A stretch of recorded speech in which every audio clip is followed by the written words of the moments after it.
About what we saw yesterday in North Center. ICE agents entered a daycare. They went inside of a preschool. They tore a teacher out of a classroom in front of their children. That video shocked the conscience of every single Chicagoan across our beloved city. This is not who we are. We most certainly cannot have this in our city or our country. My heart certainly goes out to the 47th Ward, who were deeply appalled and shocked by this kind of incident.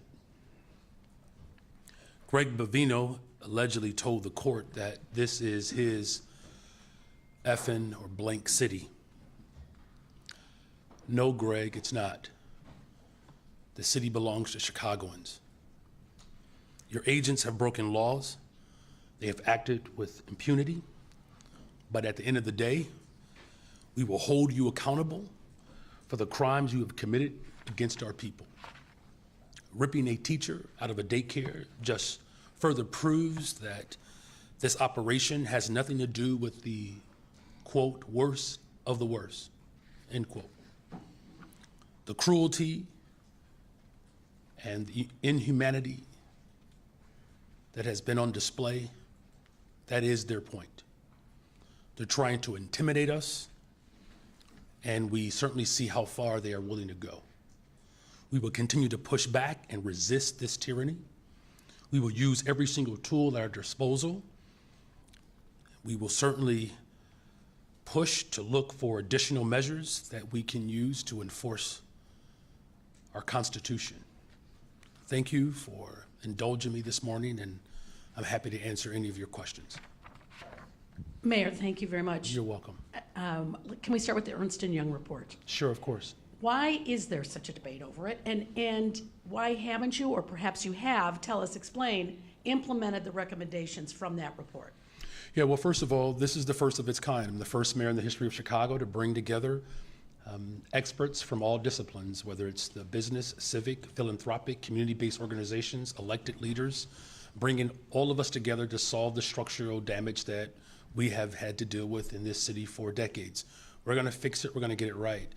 In fact, though, the investments that we made to bring this table together, we have already put forth in this budget several recommendations, of which we're gonna save, I believe, roughly $80 million just this year alone. And with the implementation of the recommendations that we are putting forth already, it's going to save us $600 million within the next 10 years. And that's just based upon the recommendations that we've put forth in this budget. Now, as you know, there are a plethora of recommendations that I have and what this report has indicated, and it's going to take time, right? All of those recommendations cannot be implemented overnight, but we are certainly moving with expediency. That full report is available to individuals, and we're looking forward to this vote and this budget passing so that the recommendations that we have received thus far, that's going to save us $80 million this year, $600 million over the course of the next 10 years, can be fully implemented. Can you also weigh in on the new credit rating? Two notches above junk status. It can't be a good review of your budget. Well, look, I mean, this budget is a very sound, balanced budget, of which 65% of this budget is structural in nature. I know that there have been questions around pensions, and you know, when the executive order was put into place under the previous administration, it was set up to provide an additional advance payment based upon an assigned balance. Well, we no longer have that.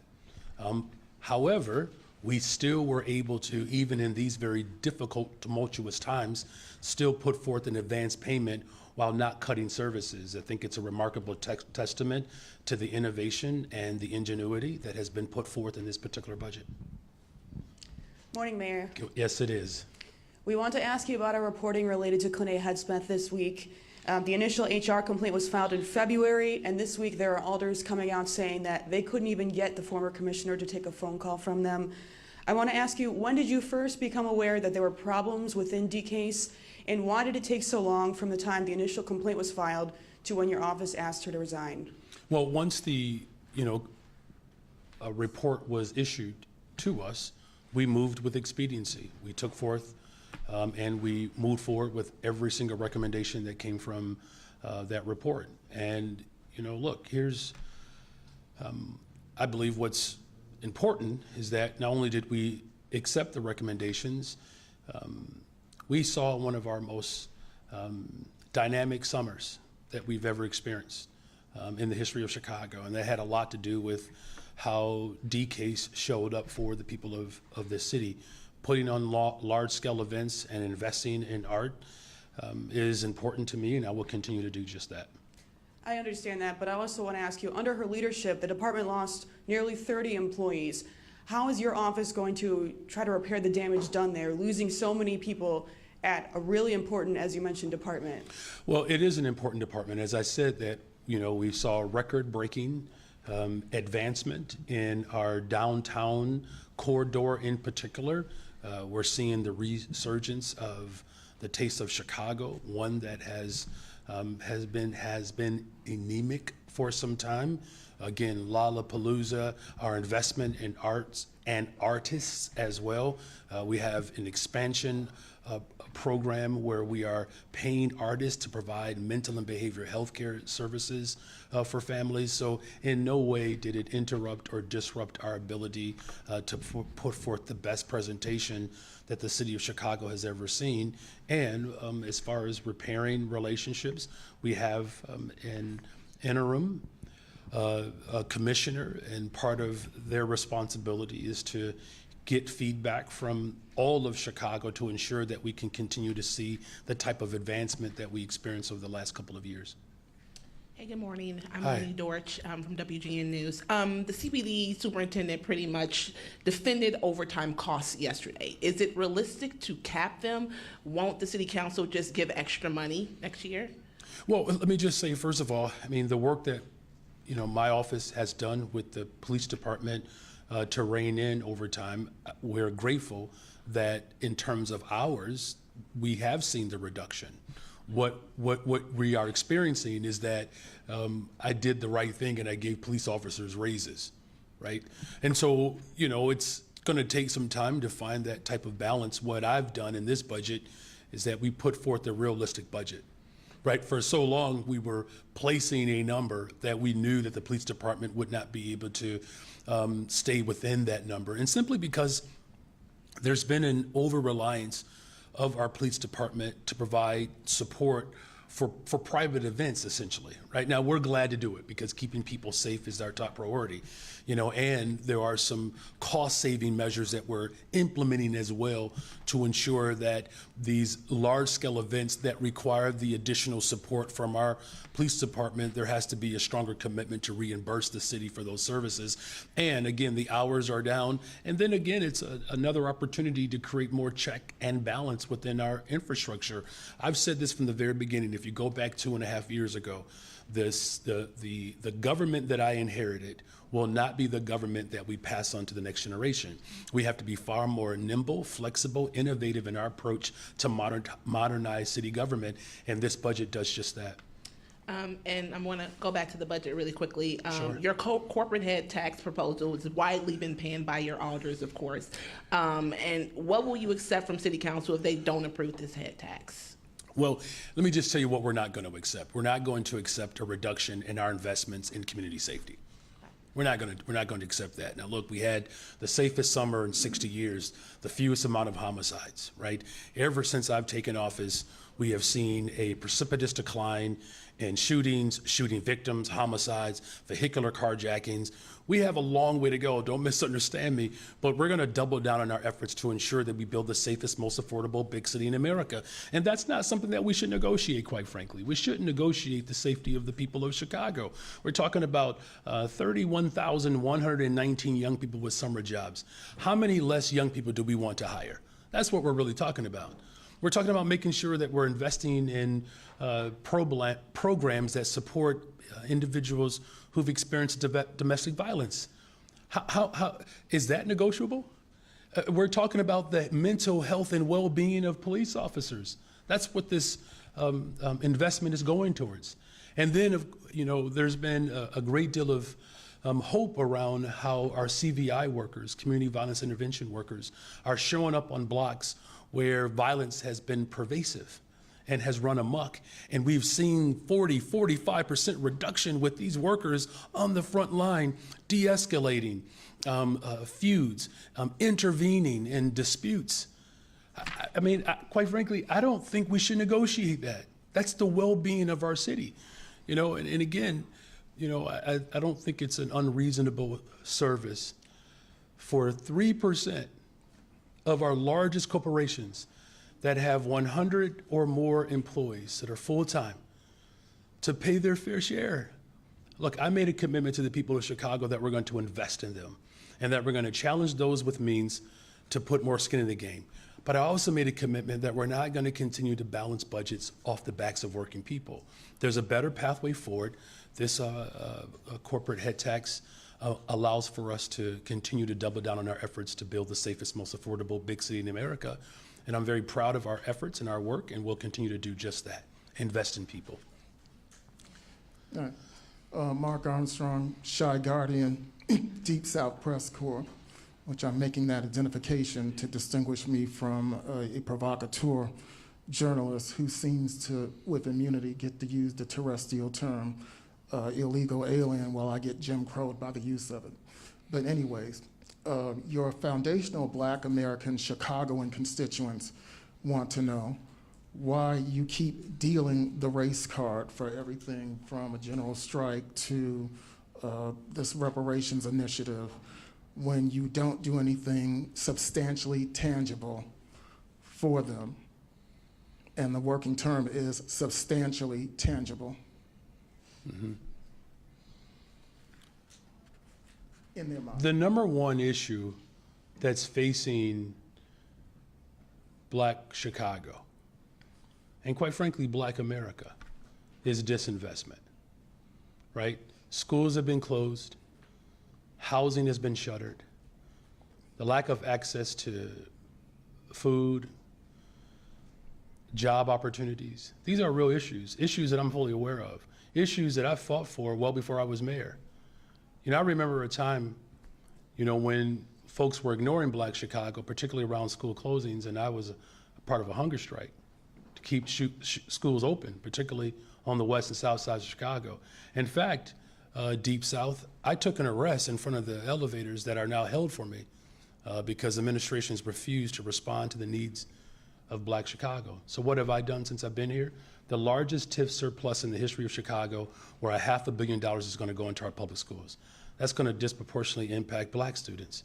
We are in the midst of a lawsuit right now because Donald Trump, who is withholding dollars for our Black Student Success Program, I made sure in our budget that we provide those resources until we get those dollars back, right? But we're also expanding our ability to, so not just education, we're also expanding youth employment, right? 31,119 young people for summer jobs. Vast majority of them are Black children. But we're also expanding our housing opportunities, particularly affordable housing. Our Missing Middle program, where we literally started on the west and south side of Chicago, Inglewood, North Lawndale, where Black developers are building on property that the city of Chicago returned back to Black Chicago while creating owner-occupied housing so that we can build generational wealth. Expanding mental and behavioral health care services. I'm the first mayor since Mayor Harold Washington to actually invest in public mental health because I stood with Black families when we worked to keep the mental health clinics open. So Roseland, Garfield Park, the lower west side. So between mental health, housing, jobs, education, and then finally transportation, we secured over $2 billion to extend the red line to go, as we say, out south. Donald Trump is withholding those dollars because he doesn't want those investments to go into our communities. And so, though there is still more work to be done, we're not going to rebuild Chicago overnight, but we are going to do it one block at a time, one neighborhood at a time. And as we expand opportunities for Black Chicago, that actually improves all of Chicago. Okay. So without any deflecting this time, Our Cauldron of Sources want to know what became of the report that was supposed to go last month to HUD and to either DOJ or Congress concerning spending on illegal aliens at Chicago Housing Authority. All right, so again, I have to fundamentally reject the terminology illegal and certainly alien. I think those two words together are not just offensive and derogatory. It's just not even applicable to the real world. And so no deflection and no interruption either. Just respect that process. So here's what folks are trying to do. And I understand. So we are in full compliance with every single thing that we've been asked to do. But make no mistake about it, the individuals that are looking for a so-called accounting of what was spent to get people off the floor of police districts, I would ask the question, how much was spent to make sure that we were protecting Ukrainians? Which was the right thing to do? 30,000 Ukrainian refugees came to the city of Chicago. No one asked what we spent on them, how much Congress spent on them. Do you know why? There's a clear distinction between how we treat certain regions of the globe. Now, we have spent less than 1% over the course of 4 years to respond to a crisis that Congress neglected to intervene in on. And even with that less than 1%, it did not stop us from building more affordable homes. It did not stop us from reopening mental health clinics. It did not stop us from investing in our education system. It did not stop us from investing in transportation. It did not stop us from investing in housing. And so I really just want to make sure that people are clear of the motivation behind why they are asking the accounting of less than 1% of the city's budget while not asking Congress why they did not intervene. It is reprehensible. Quite frankly, it is hypocritical for them to question anything that we have done when they didn't do their job. Morning. Good morning. It still is. It's still morning, Well, and it's still good. I think Yes. so, yeah. It's early. Why keep talking about the head tax if you don't have the votes to pass it? And given that, and also given the fact that there has been a credit downgrade, why not implement some of the efficiencies and savings that the E&Y report recommend? Well, first of all, we have not had a vote on the budget yet. Right? And so there's an entire process of engagement that we're going through. I can tell you this, if you talk to the community as a whole, Chicagoans, do they believe that the ultra wealthy and big corporations should pay their fair share in taxes? Chicagoans overwhelmingly agree with me, right? And so that's just hands down.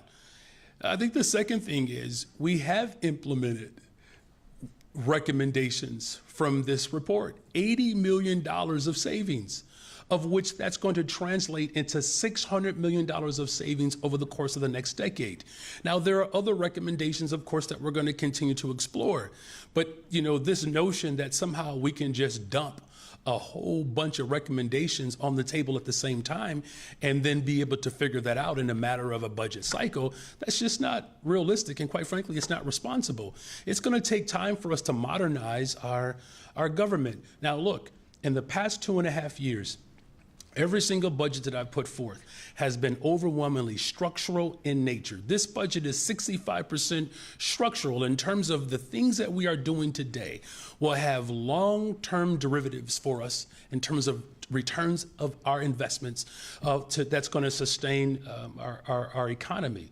I think the last note that I believe it's important is that what are we really talking about here? We're really talking about, for these largest corporations, less than 1%, about 0.4% of their overall budget, $21 a month. We're talking about lunch. That's what we're talking about. And here's what that lunch money will do for Chicago. It's going to make sure that our police officers have the mental health support that they deserve and need. It's going to make sure that we're supporting individuals who are survivors of domestic violence. It's going to ensure that our young people have good paying jobs. It's going to make sure that CVI workers have jobs as well to help drive down violence. That's really what we're debating. We're debating whether or not we should balance our budget off the backs of working people, or should we challenge the ultra wealthy and the largest corporations who just received the largest tax break in the history of America to pay their fair share? Now, as far as I'm concerned, though I'm always open to debate, we should not negotiate the safety and the well-being of our city. Also, can you just respond to some of the accusations from aldermen, specifically Alderman Bill Conway, about the lack of transparency for a new Greyhound bus station? He found it in a line item.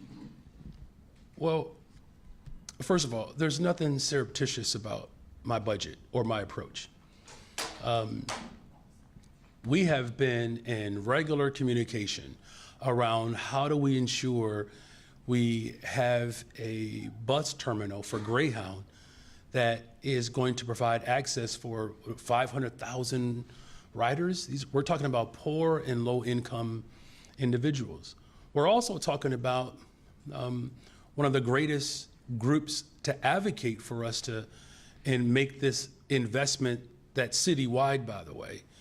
To make this investment are, groups that support reproductive rights for women. Because in many instances, these women who may not be able to have the health care services in their particular states, they can come to Chicago, and Greyhound is one of the ways in which that passage is made safe and equitable for them.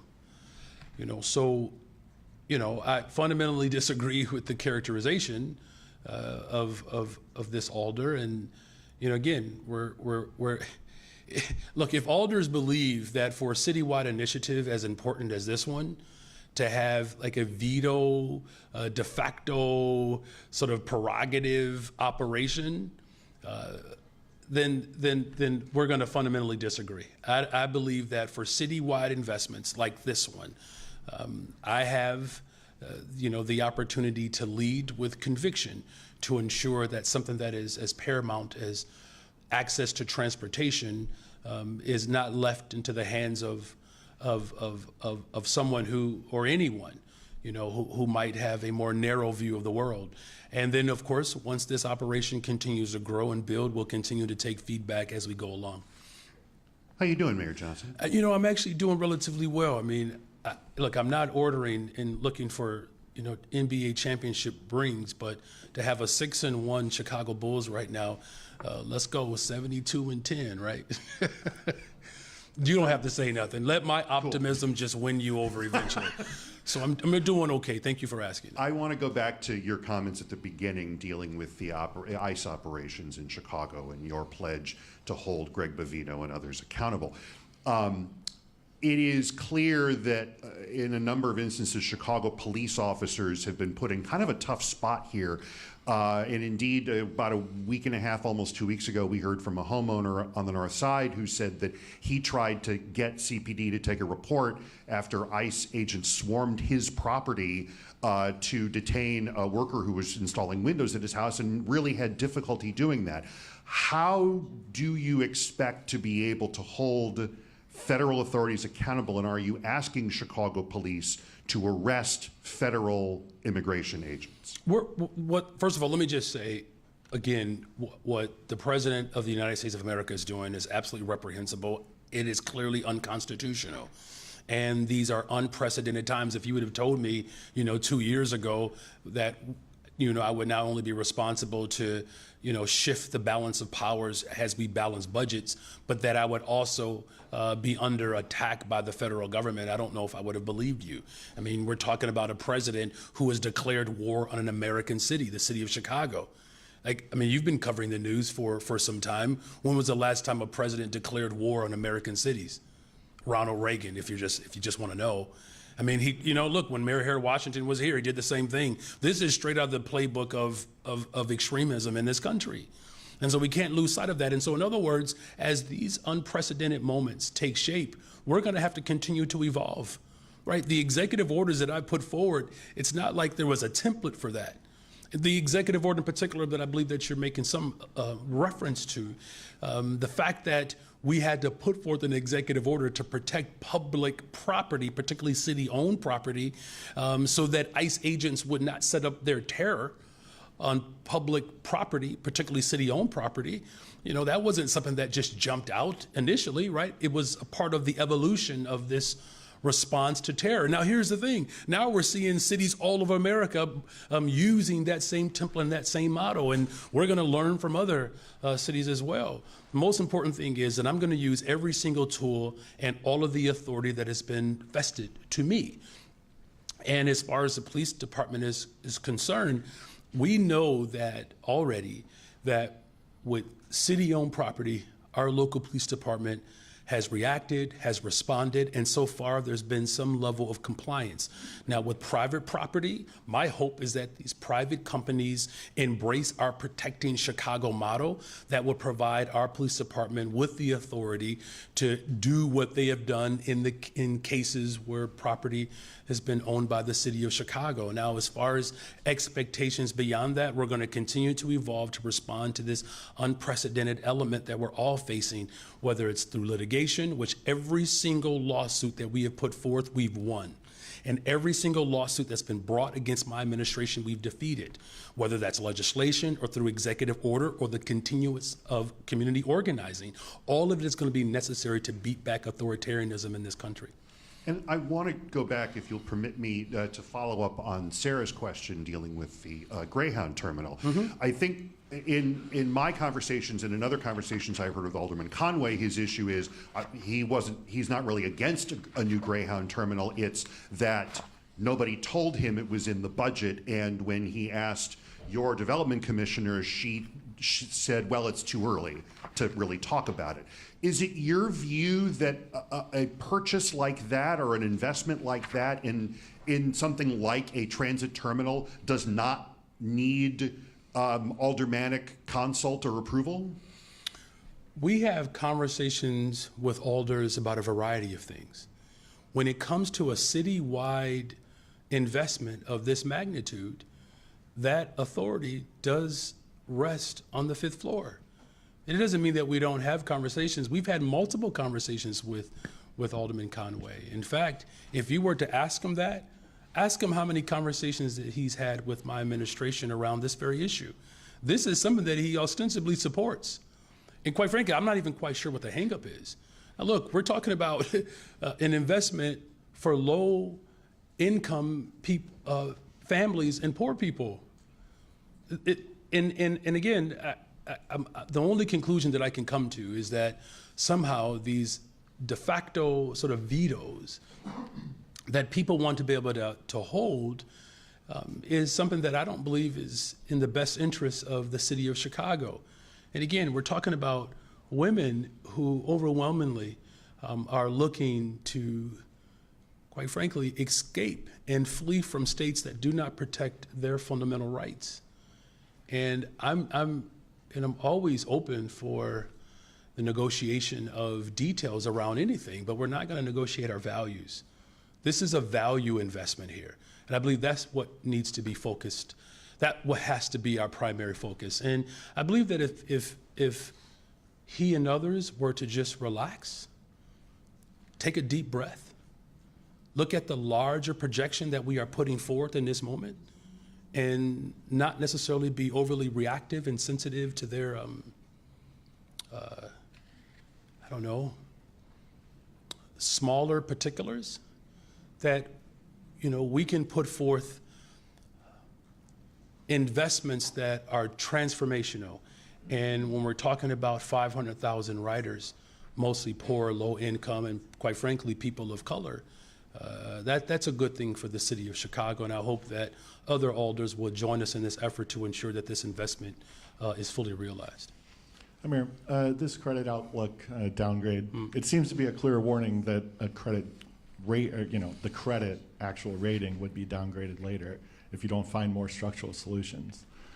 Are you not taking that warning as a sign that the budget proposal on the table should be amended? And can you also address, you've said twice now that You closed the gap with 65% structural solutions. Annette Guzman told the city council during the first budget hearing, put that figure at 60%. Why are we Okay, being told 60, two different- 65%. I think that 5% is pretty big, right? Well, look, whether it's 60% or 65%, the point is that it is overwhelmingly a structurally sound budget. That's the most important thing. You said your previous budgets were over, but the last budget that you supported, city council obviously approved, it was amended through the city council negotiations, it led to a credit downgrade, and it was because they said it was not sufficiently structural. So are you saying, let's move full steam ahead with my budget proposal, warnings from the credit agencies, notwithstanding? Well, what I'm saying is like, look, we have a very clear structural challenge within our city's finances. And let me give you a specific example. In 2019, and I'll go back and check the numbers since you're being real particular, 61%, I think is the actual number, of property taxes went towards pensions. Now it's 80% of property taxes goes towards our pensions. Now this is at the same time in which, of course, the state of Illinois moved on legislation that now requires a greater investment for our pension system. That's something that has been structurally damaged for a very long time, and there's course correction. Now, I personally believe that the reason why the structural tension is so pronounced is because, I'm just gonna become very vulnerable here, is that for a very long time we have embraced this this mediocre, I think, approach towards how we solve these challenges. And it's unfortunate that we have not challenged those with means to put more skin in the game, right? And so what this budget does is that it provides not only a structural fix to the damage, but it shifts the balance of how we go at balancing our budgets. And again, whether it's through making government more productive, finding ways in which we can modernize our budget, securing revenue from areas where our economy is shifting, which the social media tax is one of those areas that I believe that will ensure that we generate more progressive revenue to deal with the structural damage that I inherited. So it's really a moment of truth for our city, that this budget places us in a stronger position to be able to secure revenue from areas where our economy is growing. And as we do that, I believe that over time, the type of investments that we want to see take root, while also responding to the damage that we've inherited, that balance, will be ultimately leveled. If there's not support for the head tax, and then, there's also been calls to restore the advanced pension payment and to not borrow, do you want to be part of whatever the next plan B is, or are you kind of calling on city council to bring you a plan B and then negotiate from there? Well, first of all, the advance payment is still there, right? So we did that, right? Well, we did do it though, right? And so this is, where, the rubber meets the road. We have two options, right? We could challenge those with means to put more skin in the game, which the people of Chicago overwhelmingly support this measure. Because I don't want to lose sight on this. Why is there such a proclivity to defend billionaires, but not working people? I'm not necessarily asking you all to shift your question, but here's the question that I ask. Should we continue to place the tax burden on working people? Why is it that no one asks what would happen to the people of Chicago, particularly working people, if we continue to place pressure on them? Are we not concerned that they will flee or be pushed out? Because I certainly am. Because I've seen budgets in the past force working people to make decisions that are, quite frankly, inhumane. And here's the final point. If you've never been in a position to have to choose whether or not you're going to have lunch for your children or rent, then you may not ever fully understand the impetus behind this budget. But those are the families that I'm thinking about. We're talking about hundreds of thousands of families that will not have access to food. Families will die without access to medicine. Do you know how I know that? It's because when my father lost his job, we didn't have health insurance. And my mother, with the rare heart disease that she suffered through, died because we could not afford medication. My father had to make the decision between medicine and mortgage, my college tuition and food. That's the predicament that we have placed families in for decades. And now you're asking me to go before city council and defend the very people that have made an enormous amount of revenue over the course of decades off the backs of working and poor people. What are we debating here? What are we debating here? We're either going to challenge those with means who have made hundreds of billions of dollars, unprecedented revenue, at a time in which families are struggling to pay for college, to pay for groceries, to afford rent, mortgage. I'm going to defend and stand up for working people through it all, because that's what I was elected and born to do. Good morning, Mayor. Yes, Welcome it back is. from LA. AFSCME and 2 alders sounded the alarm this week on the Chicago Public Library's collections budget being cut in half and 89 vacant positions being slashed. Do you hear those concerns, and are you open to restoring any of those cuts? Well, first of all, look, we know how important our libraries are and our public institutions are. That's why I've provocated the most dynamic TIF surplus in the history of Chicago. It's not just going to be for our schools, it's our parks and our libraries as well. In this budget, there are no layoffs, there are no furloughs, there's no reduction of services or hours, at a time in which the budget for our libraries is at a structural deficit as well, I believe $16 million.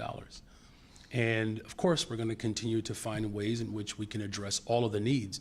But I want to make this absolutely clear that I've put forth a budget that ensures that there's no reduction, no loss of jobs and furloughs, no reduction of hours, even Sundays, to ensure that people continue to have access to our libraries. The superintendent yesterday mentioned how the city recently used snow trucks to block a business corridor ahead of SNAP expiring in case of looting. Were you aware of that plan, and do you agree that that was a necessary precaution? Well, I mean, I think the first thing that I just want to note here is that when it comes to ensuring that we keep people safe and that we're not in a position or a predicament where people could be in harm's way, that is always the top priority. Again, as far as the specifics around this, I've been briefed on it, and of course we're going to look into all of our practices, but the top priority and the goal is to keep people safe. Thanks. Hey, Mayor. Hey. Last night at a town hall, and again, to Jeff's question, you mentioned police officers responding to the executive order, sort of implementing it with agents regarding public property and the use of the federal government using that property. Can you tell me more about those incidents? What did police officers do that you were talking about? Well, they just simply went over and asked that these individuals who are clearly identified as federal agents, that they not use, that they are prohibited from using the property, and there was compliance.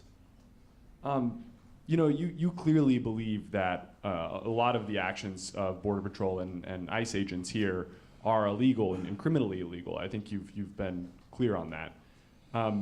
What do you say to people who hear you say that and then don't see arrests? Why not have, if you believe what you believe, police officers arrest those agents? Look, you can believe in what you believe and recognize that the unprecedented moment that we're in is going to require an evolution of how we approach government.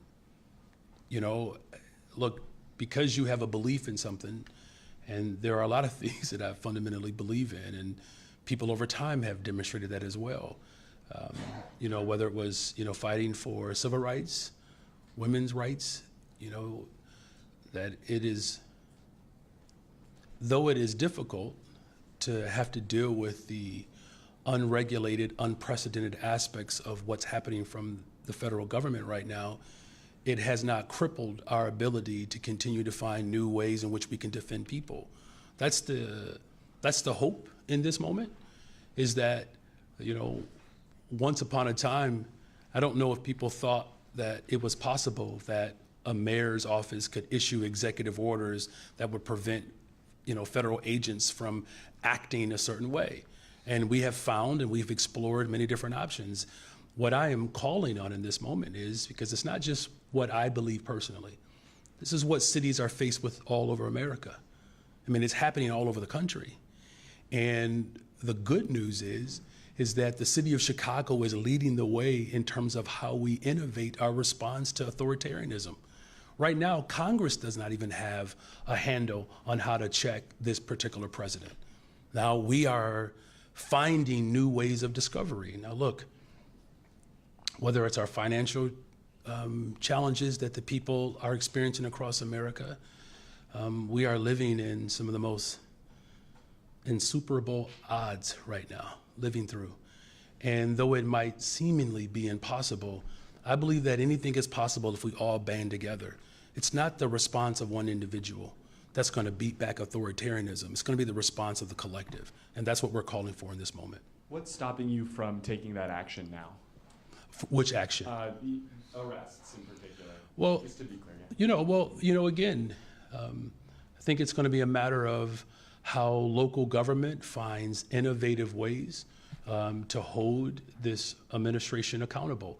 And we're doing that. And as long as the people of Chicago know that whether it's my budget that we have put forth to protect Chicago, whether it's executive orders that we've put forth to protect Chicago, that the people of this city know that I'm fighting every single day against Donald Trump.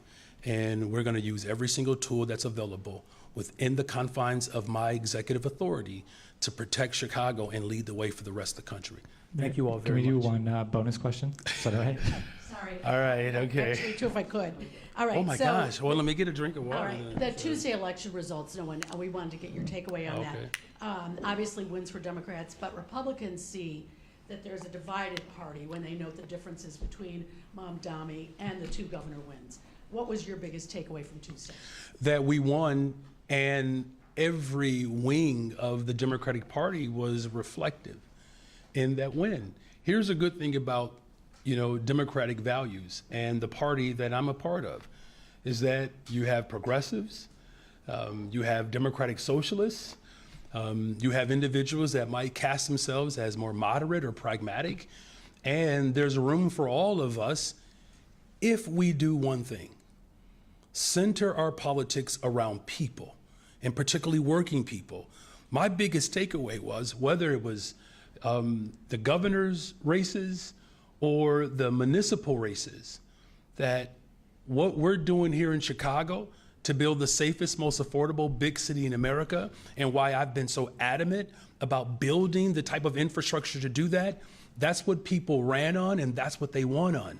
And so they literally won on the model that we're building here in Chicago. So I'm encouraged, because look, the average price of a home, what the mayor-elect Mamdani will have to deal with, the average price of a home is $1.1 million. Same thing, I was with Mayor Bass.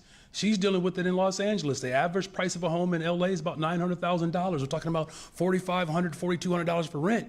That's not sustainable. And so putting forth bold solutions to address those challenges, that's what the American people want us to fight for. And so that's why, look, quite frankly, as much attention as we're getting around the corporate head tax, I have to be just brutally honest here.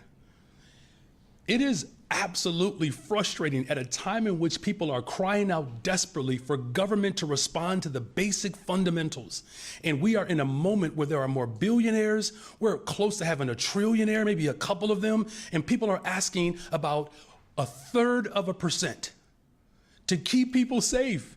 And we just saw the election results across this country, that people want government, and particularly Democrats, to stand up for working people. Why won't we do that? This is freaking Chicago. We are the global capital of the world, where working class was defined here. And now you want to reshape our economy that capitulates to the ultra rich at a time in which people are hungry, without homes, without access to transportation. It is deeply disturbing right now that we have leaders in this state that are prepared to defend millionaires and billionaires and not the people in Austin and not the people in Roseland. What is wrong with us? And so the election is a clear example that we can lead with boldness. We can lead with an emphatic position around protecting working people.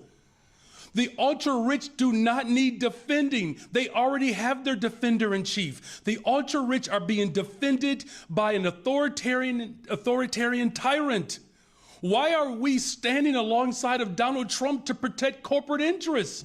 Well, we saw the largest upward transfer of wealth into the hands of the ultra-rich than any time in our nation's history. Justice Brandeis made it clear. You can either have a democracy or you can have wealth concentrated into the hands of the ultra-rich, but you cannot have both. I'm fighting for our democracy, and what people voted for this past Tuesday was to secure and protect our democracy. And so that is a good thing for the people of our land. Can I also just follow? No, she gets enough, because I think he gets to respond to, what is about the response? Go ahead, please, Marianne. My other question was about the cuts going on right now at the airports because of the shutdown. And O'Hare's going to be feeling that, and Midway. Yeah. Are you concerned of how that's going to affect travel? You know, look, I am concerned, especially at a time, Marianne, in which our airports, and particularly airports, set and broke records, right? I mean, our airport is literally the global epicenter of the global epicenter of travel, right? The number one international connection, and becoming the busiest airport. And this is like how reprehensible and appalling this president's tactics and his behavior has been, and this is what he has led to. We're talking about working people.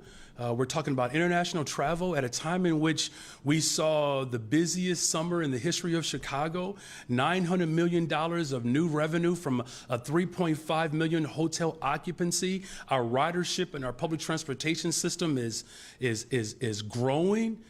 You know, I think the last thing that I'll say isn't just to make it real local. I want to appeal to the people of Chicago. Where you can support local businesses, particularly in our Black and brown communities, please do that. Many of these local grocery stores and these businesses have seen a 60% reduction in their sales and their revenue. Donald Trump has done more to harm our economy than any other president in modern history. He is an abysmal failure. Thank you all.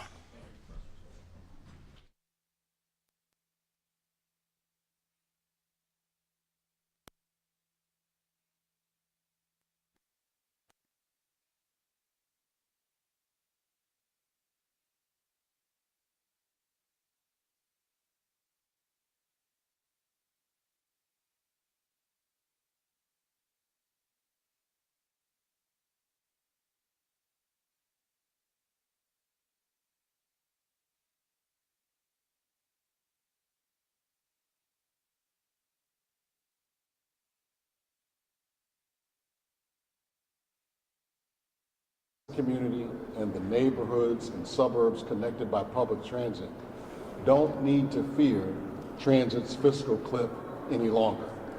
We delivered a transit package that is also a transformation package.